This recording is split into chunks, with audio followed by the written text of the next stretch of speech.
Voy, nima qilyapsan? Voy o'g'lim, bu o'rtog'ing rahbar odam bo'lsa, nima qilyapsan ko'tiga tepib? Rahbar bo'lsa ishxonasida ishlariga rahbar. Yoshlikda bizlar ko'timizni tepib qotdi bo'lganmiz-ku. Adamning gaplariga e'tibor berma. O'zingnikini ishoninglarga o'tqizdi. Tursun hashar. Ha, Tursunov? Sen maktab payti ham darsga kech qolarding. Ha? O'rtog'ingga hashar bo'lganda ham kech qolib kelyapsan. Sen bolachi o'zi odam bo'lmading-da, kelma bunda tez-tez, kel. Yusupov, turoningda suv ichib o'tirolmasdan, men buni ko'tarish bor. Aslida qornim og'riyapti. Shuna hojixonaga qo'yib turay, qo'yib. Hey, shoshma. Hozir qornim og'riyapti, shuna kirib chiqay. Chiqoq, o'zi bu maktab payti ham shunaqa edi. Ustoz uyga vazifangni qilib keldingmi desalar, xuddi shunaqa qornim og'riyapti deb bahona qilib tualetga qochib ketardi.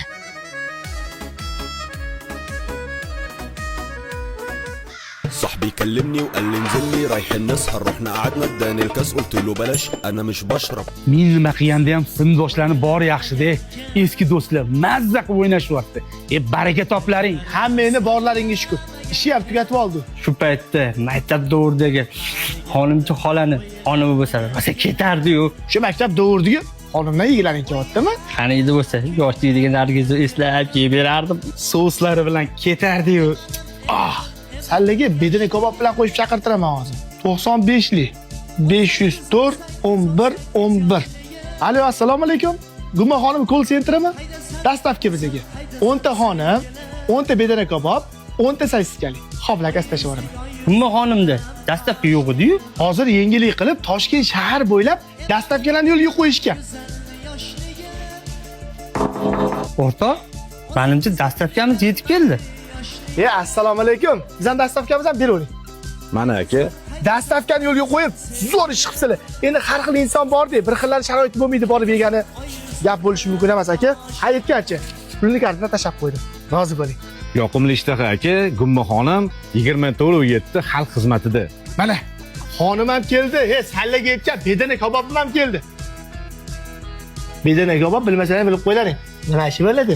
Mana bolalar, o'zimizning o'sha yoshlikdagi shvedskiy stol tayyor. Qani, ollaring, bismillahirrohmanirrohim, ollaring.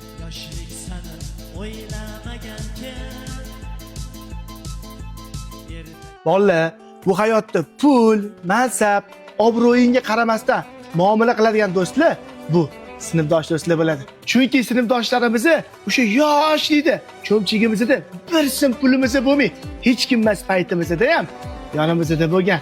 Ey sinfdoshlar, 60 da ham, 70 da ham, hattoki 80 yoshda ham xuddi shunaqa oqibatli bo'linglar. Mana shu videoni pulda oqibat ustun ko'radigan oqibatli sinfdoshligi jo'natib qo'yamiz. Sinfdoshlarim, bu hayotda borlaringga shukr. Sallani yaxshi ko'raman.